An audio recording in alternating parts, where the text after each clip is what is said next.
Olá! Mais um meu, seu, nosso programa Lira em Pauta. E hoje trazendo uma personalidade muito importante no meio das comunicações e da internet, né? Nós vamos falar sobre conectividade em automação com um professor físico, mestre em engenharia eletrônica, professor universitário há mais de 35 anos, Wagner Ideali.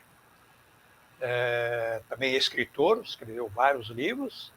E é um prazer recebê-lo, professor, no nosso programa, é uma satisfação, uma honra, né?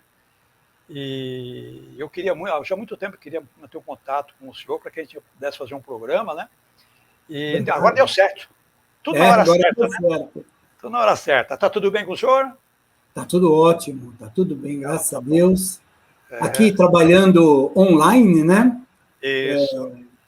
As aulas no Instituto Federal não retornaram ainda, então estamos trabalhando de casa, aqui do nosso escritório aqui. Acho que a maioria das faculdades, né, estão Sim, online. sim, isso é verdade. A maioria dos centros universitários estão trabalhando na base do... Meu filho está se formando em TI aqui na Anhembi, a faculdade de Anhembi também está online também. Sim. Tá bom? Vamos lá começar então? Vamos falar sobre a conectividade na área eletrônica, que o senhor conhece muito e pode muito bem nos explicar a respeito disso, né? Acabou de escrever um livro. Sim. Gostaria que o senhor explicasse para a gente o que é a internet das coisas. Então, vamos lá. Isso aí é, como vamos dizer assim, é a cereja do bolo do contexto tecnologia hoje. Perfeito. Quando você fala em internet, a primeira coisa que vem à mente das pessoas é o fato de entrar numa rede social, conversar através de redes sociais, trocar mensagem, etc. Só que a internet, quando ela começou, lá na década de 80, finalzinho, começo da década de 90, ela tinha como objetivo ser uma plataforma para interligar universidades, centros de pesquisa, principalmente nos Estados Unidos, depois foi para a Europa e foi para o mundo todo. Entrou depois o contexto comercial. Muito bem. Isso foi evoluindo, claro, normal. Num dado momento, começou a se perceber a internet como um meio de comunicação não só entre pessoas, mas o próprio nome, né? Internet of Things, internet das coisas. Então, parece ser uma coisa meio sem sentido, mas hoje, por exemplo, eu posso ligar uma máquina de lavar roupa na internet, eu posso ligar um forno de micro-ondas, apesar que eu não vejo motivo para isso, mas eu vou dar um exemplo prático que a minha casa tem, eu fiz, né? A gente pode comprar pronto, mas eu construo a minha, claro, sem nenhuma dúvida. Seria o quê? Um controle de automação residencial. Então, o que acontece? Eu estou na rua e, de repente, eu penso, poxa vida, eu vou ligar a luz do jardim. Pelo meu celular, eu tenho um aplicativo no celular que eu dou um comando e as luzes do jardim acendem. A luz da sala, a luz da garagem, né? Deixa eu dar uma olhada na câmera para ver o que está acontecendo. Eu gosto muito de cachorro, eu tenho meus cachorros, então deixa eu ver se meus cachorros estão bem, eu ligo a câmera. Então, é a internet sendo usado para coisas. Por isso, a internet das coisas, né? E o mundo inteiro está usando isso. Não só, eu vou dar um outro exemplo bastante interessante. Ótimo. Vou colocar um sensor num latão de lixo, e quando aquele latão de lixo estiver quase cheio, um sistema eletrônico avisa a empresa que faz o recolhimento do lixo, ela vem recolher. Não seria estar passando todos os dias, mas ela só viria quando o sistema eletrônico detecta. Mas para fazer isso, eu preciso de uma conectividade à internet. Isso faz com que ela mude realmente, radicalmente, a vida das pessoas, né, professor? Muito, muito, sem dúvida nenhuma, porque nós hoje estamos, de uma certa forma, muito dependentes. Há poucos dias aí, uns 2, 3 dias atrás, houve uma queda mundial do WhatsApp, as pessoas ficaram muita gente ficou assim, desesperada, se sentiu, né? Nossa, está me faltando um braço. Hoje em dia, é muito comum a pessoa falar, acabou a água, é ruim. Acabou a luz, é ruim. Acabou a internet, é o fim do mundo. Porque essa conectividade é algo muito forte. Exato. E a gente vê hoje em dia, por exemplo, eu pego o trem, pego o ônibus, pego o metrô para ir para São Paulo. Você entra num vagão de metrô ou do trem, de 50 pessoas, vamos fazer um parâmetro, 50 pessoas, só 2 não têm celular, os demais estão todos conectados no celular. É impressionante, né? Isso. Essa é uma mudança muito evolutiva, né? E o que acontece é que, enquanto nós estávamos com os meios de transmissão, conectividade, os meios de transmissão com 1G, lembra quando o telefone celular era aqueles que abriam, sim, né? Há um tempo, ou aqueles tijolão, nós chamávamos era internet 1G.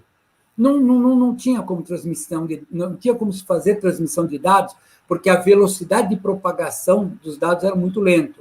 Aí veio o 2G, ainda também não dava. No 3G já começou a ter essa possibilidade de troca de mensagens, troca de arquivos, etc. O 4G, que está firme no Brasil, hoje é possível. A gente faz uma infinidade de coisas, né? O meu telefone celular, ele deixou de ser celular há muito tempo. Eu pago conta, eu compro coisas, eu olho todos os meus documentos. Né? E o 5G? Quando entrar o 5G, vai ser uma revolução gigantesca na conectividade. Está chegando aí já o 5G, né? Exatamente.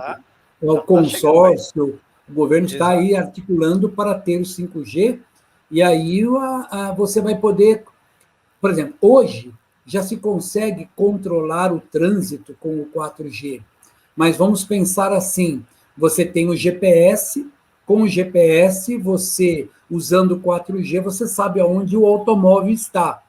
E você pode, através de softwares, desligar esse automóvel onde ele estiver. Com 5G, isso vai facilitar muito. Professor, existe um plano nacional para a internet das coisas? Desconheço esse plano, eu desconheço. Não, o que existe é um plano nacional dentro do mundo corporativo.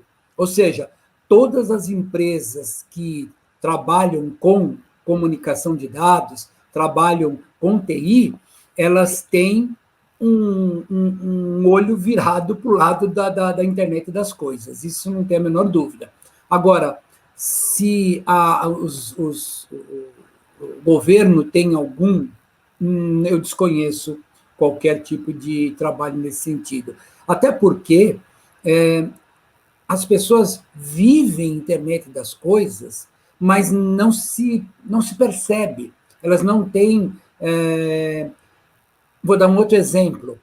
Você pega o telefone celular, liga um cabo no teu pulso, mede a tua pulsação cardíaca, mede uma série de fatores vitais, manda por internet, o seu médico analisa aquilo, te devolve, já devolve a receita devidamente registrada, você vai na farmácia, ou nem vai na farmácia, compra já direto pela internet, e as pessoas fazem isso meio que automático, nem não se dão conta dessa revolução.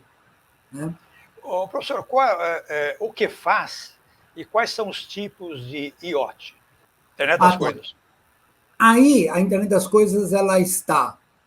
O ponto mais alto, mais complexo dela, é o que nós chamamos automação industrial. A indústria é o maior consumidor disso. Hoje, muitas vezes, quando a pessoa que não está acostumada, quando se fala numa fábrica de automóvel, a primeira coisa que vem na cabeça de uma pessoa que nunca entrou numa fábrica de automóvel é imaginar todo mundo com um macacão escuro, cheio de graxa, aquela coisa. Isso acabou há muitos e muitos anos. Hoje, uma linha de produção automobilística, as pessoas estão bem vestidas, o chão é limpinho, quando não é branco. Eu visitei uma, né, por motivos óbvios, eu não vou dizer o nome, mas o chão era branco. O chão da fábrica era branco. Né? Tudo né? As pessoas bem, assim, bem vestidas, camisa polo, tudo muito bem iluminado. Ou seja, a fábrica toda automatizada. E o escritório, a outra filial, todos conversando entre si. Então, a indústria é o primeiro. Depois você tem a automação residencial, a automação comercial. As pessoas não se dão conta, quando chegam no supermercado, que ela passa ali na gôndola, né, pega as coisas e parece que automaticamente as coisas nascem na gôndola de novo. Não. Isso tudo é um processamento para que as coisas voltem para a gôndola. Quando chega no caixa, que nós tecnicamente chamamos de check-out, né, há toda uma automação ali, onde ela apresenta o produto com um código de barras, pagamento através de cartões de aproximação. Então, aí você tem uma outra automação que é automação residencial. Bancária, o Brasil é um dos países do mundo que tem a maior automação bancária. Brasil e Canadá são 2 países de ponta na automação bancária. E por fim, ou não pode dizer por fim, mais é a automação hospitalar. E o que se faz de automação hospitalar hoje em dia é uma coisa espetacular. Esses são os pontos positivos, né? O senhor, como grande conhecedor, quais são os pontos negativos? Existe? Sim, claro. Eu enxergo pontos negativos, pode ser que eu esteja errado na minha análise, mas eu enxergo como pontos negativos uma certa acomodação que vai gerar nas pessoas, uma certa preguiça, muitas vezes, de se fazer, né? Você está sentado no sofá, você pega o controle remoto, não é para mudar de canal de televisão, mas para colocar, para ver previsão do tempo, para fazer uma infinidade de coisas nas famosas Smart TV. Isso é a internet das coisas. A televisão smart, que a gente fala, Smart TV, ela está ligada onde? No Wi-Fi ou num cabo, na rede da casa, na internet. E da televisão você faz uma infinidade de coisas. Isso dá à pessoa uma certa preguiça, né? Mecaniza muito a vida. Eu acho que mecaniza demais a vida. As pessoas vão ficar sedentárias, né? Há muito tempo já está. Já estão há muito tempo, concordo plenamente. Einstein tem uma frase assim, quando ele fala: dia virá que as pessoas ficarão escravos da tecnologia, né? Exato, Professor, está muito interessante essa entrevista. Agora, meia hora vai ser pouco tempo para nós aqui, hein? Professor, quais os impactos que poderá ocorrer em nossas vidas com o 5G? Existem pessoas que colocam o 5G dentro de um aspecto de perseguição. O 5G agora vai ficar me vigiando. Na verdade, eu, particularmente, não enxergo assim. Eu só estou vendo no 5G uma evolução de velocidade de comunicação e de praticidade. 1G tem uma certa velocidade, 2, 3, 4. O 5G, ele vai nos dar uma infinidade de possibilidades em função do aumento da velocidade. Ou seja, as comunicações já são rápidas nos dias de hoje e vai ser muito mais, porque eu vou ter algumas características de troca de informação, de processamento de dados, e isso vai gerar para o ser humano mais conforto. Sem dúvida, é uma coisa que é bom colocar aqui, que ficar claro, todo sistema de transmissão de dados via rádio, telefone celular, aquelas antenas que ficam em cima dos prédios, todo lugar onde o teu forno de micro-ondas, né? Todo lugar que existe uma transmissão de rádio, evidentemente, você ficar exposto a essa transmissão de rádio, né? Sei lá, vamos supor que você abre a porta do micro-ondas e consiga fazer uma ligação direta e o micro-ondas ficar funcionando e jogar sinal em cima de você. Faz mal para a saúde. Então, o 5G, ele tem uma potência maior que ele, se não tomar os devidos cuidados, pode fazer mal para a saúde, sim. Como qualquer comunicação de dados sem fio. Você ficar embaixo de uma torre de alta tensão, ficar ali próximo aos cabos de alta tensão, aquilo não é bom para a saúde, sem dúvida nenhuma. Professor, vamos fazer um intervalo rapidinho e já voltamos, ok? Ok.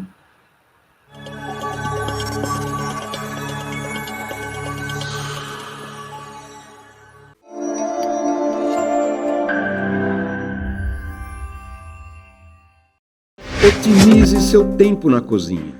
O forno elétrico Lair é um eletrodoméstico prático e eficiente, ocupa pouco espaço e muito bonito. São diversos tamanhos e modelos que deixam seu assado mais uniforme e saudável, com controle de temperatura e fácil de limpar. Lair, há 78 anos fabricando fornos, fogões e churrasqueiras elétricos e a gás, com muita qualidade e beleza.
Já voltamos para o programa Lira em Pauta e hoje entrevistando o professor físico, professor universitário físico, Wagner Dear. Que satisfação estar com esse homem à nossa frente aqui e aprendendo muito, né? O nosso programa, ele realmente quer informar as pessoas que assistem e levar boas orientações em relação a todas as nossas atividades do dia a dia. Professor, agora aqui tem uma pergunta de vai se formar agora no final do ano, meu filho, né? Ele tem duas perguntas para fazer para o senhor que ele pediu para que eu fizesse. Opa, vamos lá, se eu souber responder. Qual a sua visão para o mercado de docentes na área de TI, visto que muitos que se formam em tecnologia não migram para a educação? A educação no Brasil sempre foi problemático, né? Sempre. O Brasil, infelizmente, né, sempre teve seríssimos problemas na área de educação. Mas vamos ser específicos à área de educação de tecnologia, né? Existe um degrau muito grande entre o que nós aprendemos de tecnologia na escola, na universidade, né? E o que se pratica de tecnologia nas empresas. Infelizmente, há um degrau. As escolas têm dificuldade de acompanhar para e passo o que está acontecendo na indústria. É muito comum o profissional se formar, ir para a indústria, ou empresa, de um modo geral, seja ela privada ou pública, e depois de um período migrar para a área educacional. A área educacional, ela tem algumas características um pouco diferentes da empresa, vamos falar assim. A empresa quer você formado, sem dúvida, quer você com pós-graduação, quer você com um termo que nós usamos, chamado certificação. Ela vai perguntar para você, você entende disso? Ah, eu entendo. Você é certificado, ou seja, existe uma empresa que te deu um exame, você passou nesse exame, normalmente esses exames são complicados, não são simples, são bem difíceis, e ela te certificou? Não tenho. Tá, isso pode pesar de forma negativa. Às vezes a empresa não tem essa pergunta, mas às vezes a empresa pede a certificação. No caso da docência, a docência ela não vai muito atrás do contexto da experiência industrial, empresarial. Ela vai em busca dos seus títulos. Então, quem estiver assistindo falar, puxa, o meu objetivo era me tornar um professor. Eu estou no ensino há mais ou menos 35 anos, 30 é lavar fumaça. E a gente sabe que somente estar graduado é muito pouco. E depois da graduação, às vezes você consegue ser um professor, um ótimo professor, somente com a graduação. Aí você faz o quê? Uma especialização. Você foca numa área do conhecimento. Ou você vai... E essa especialização é a famosa pós-graduação lato sensu. Ou seja, ela abrange, é larga. E tem um estricto senso, que é o mestrado ou doutorado. Isso é muito importante para a área da educação. Você ser um mestre ou um doutor. Um questionamento meu agora. Não existe uma preocupação da faculdade de fazer com que estes alunos realmente se interessem em ser corpo docente?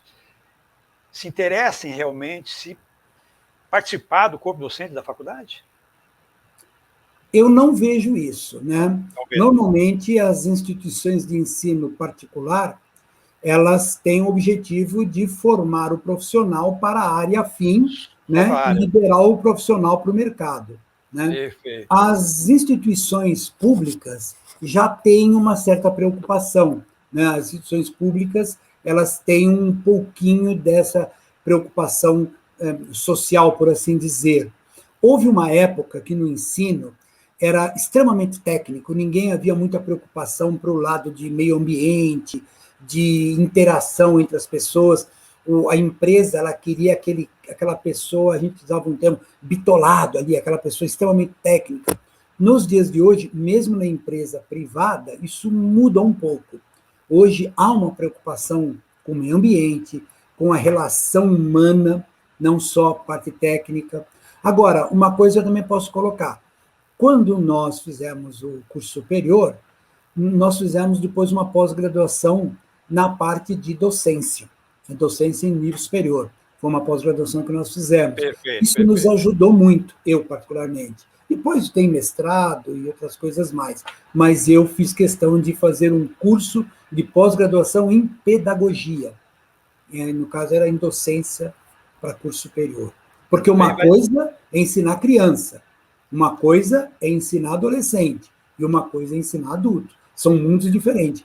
Eu tenho uma experiência que eu, durante muitos anos da minha vida, só ensinei para adulto. Quando passei a ser professor de Instituto Federal, eu passei a ter jovens, né, adolescentes. Eu tive que reaprender uma série de coisas. Tive que reaprender, porque são pessoas diferentes de se lidar. A segunda pergunta que ele faz é a seguinte: como o senhor enxerga o futuro do mercado de trabalho na área de TI? Cada vez mais abrangente, cada vez mais competitivo também. Porque há um pensamento que eu entendo que está um pouquinho furado, é que tem muito profissional de TI. Sim, realmente tem muito profissional de TI. Mas, infelizmente, existem muitos profissionais de TI não muito bem qualificados. Tá? Muitas empresas de grande porte têm vagas, essas vagas não estão assim declaradas para cima e para baixo, mas que precisam de profissionais de TI bastante focado na área A, B, C, D. Então, TI é uma área que, sem dúvida nenhuma, cresceu muito. Todas as áreas do conhecimento hoje se utilizam de TI. Não tem. Eu fui dar uma palestra em Minas Gerais, numa universidade, e estava tendo feira de ciência. E, de repente, o aluno falou: professor, você quer ver uma colheitadeira, uma máquina de colher arroz, não lembro o que era, mas já faz alguns anos. E eu subi na máquina, um tratorzão enorme, né, para colher lá colhe, tira as coisas, empacota, faz um monte de coisa aquela máquina. E a máquina, o lugar onde fica o operador está lá só por estar, porque ela tem GPS, ela tem um notebook ali implantado, ela teria uma infinidade de tecnologias embarcadas naquela máquina, naquele produto agrícola, né? Então, A Fazenda, que antigamente a gente via aquilo como uma coisa do homem do sertão, esquece. A Fazenda hoje, aquele estilo Fazenda, só em novela mesmo. E as fazendas hoje é uma indústria. Professor, nos fale sobre os objetivos que o senhor tem no lançamento do livro, como foi que o senhor realmente escrever. Mostre aí para a gente aí, né? Vamos fazer um merchandising legal do livro aí. Mostre para nós. Esse é o teu livro. Isso, olha aí, ó. Muito bonito. E nos fale sobre essa obra-prima do senhor. Não, na verdade, assim, na década de 90, na década de 90, nós escrevemos alguns livros na área de eletrônica voltado à parte dos chips, dos microprocessadores. Então, foram 3 livros na época, depois não escrevi mais. E a vida seguiu, dando aula, aquela coisa toda. Recebemos algumas propostas para escrever outros livros, mas não havia tempo, não tinha tempo para isso. Até que eu passei, há 6 anos atrás, eu tomei uma decisão de passar a ser apenas professor, né? Eu desliguei da indústria privada, das empresas, para ser somente professor. Então, aí abri um espacinho. Bom, mas eu tinha, nas aulas, quando você começa a falar de internet das coisas, de comunicação, tal, a necessidade de falar de certos tipos de conectividade. A conectividade que eu falo no meu livro ali, são conectividade entre chips. De um chip para o outro, existem formas deles se conversarem lá na placa do circuito eletrônico. Então, existem uma infinidade de coisas que nós chamamos de protocolos de comunicação. Quando o teu celular fala com o roteador que está lá num canto do quarto, lá, o telefone celular conversa através de um protocolo de comunicação, no caso 811B, G, N, depende lá do roteador que você tem, qual é o protocolo que está sendo trabalhado naquele instante. E eu senti uma falta disso no mercado, porque às vezes eu ia falar de certos protocolos que eu não tinha material para isso. E eu tinha uma apostila que eu cedia para os alunos. A editora que eu escrevi me procurou, falou, o senhor não quer escrever um livro assim, assado e tal? E eu falei, bom, eu tenho material de protocolo que usa muito em IoT, etc, etc, etc. Puxa, vamos ver esse material. Gostaram. Aí comecei a fazer uma apostila virar livro. Isso dá um trabalho danado. E aí saiu. A pandemia segurou, esse livro estava pronto desde o ano passado, mas a pandemia segurou e agora ele está aí. E onde as pessoas podem adquirir os exemplares do livro do senhor? Nesse livro estão nas livrarias virtuais e nas livrarias físicas, né? Eu não saí ainda para ver ele nas livrarias físicas, nas livrarias virtuais eu já vi. Essas todas que tem aí no mercado, que você entra e está aí para você comprar, tem uma infinidade de livrarias online, né? Tem alguns alunos meus que, no meio da aula, levantaram, professor, eu comprei teu livro. Obrigado. Quando voltar a aula presencial, a gente dá um autógrafo no livro. Tá certo. Estamos chegando já quase ao final da entrevista, professor. As suas considerações finais, né, a sua participação, e pode ficar à vontade. Bom, o que eu posso dizer é muito obrigado por essa oportunidade de conversar com o teu público, Lira, sobre tecnologia, sobre o nosso querido Internet das Coisas. Obrigado por a gente poder falar uns minutinhos do nosso livro. E tecnologia, sabendo usá-la de forma racional e equilibrada, ela não escraviza o homem em hipótese alguma. O problema é ter esse equilíbrio, né? O equilíbrio que nós somos seres humanos. Perfeito. E a máquina está aqui para nos servir, e não nós sermos escravos da máquina. Agora, vamos partir para o ser humano. Professor Wagner Ideale, por Wagner Ideale, quem é? Quem é Wagner Ideale? Quem é o professor Wagner Ideale? O Wagner Ideale é apenas um admirador de tecnologia desde os 16 anos, uma pessoa muito religiosa, você sabe disso, né?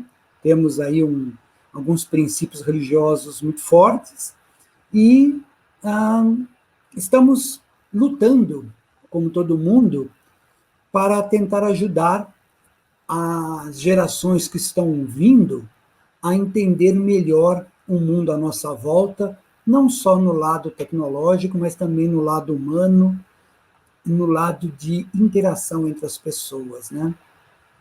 É difícil, né, a gente falar de nós mesmos. Professor, muito obrigado pela sua participação, fico muito grato, coração. Obrigado, Um grande nós que abraço. agradecemos. Muito obrigado. Até a próxima. Dessa forma, encerramos o programa Lira em Pauta. Até a próxima semana, se o Mestre Universo assim nos permitir. Tchau!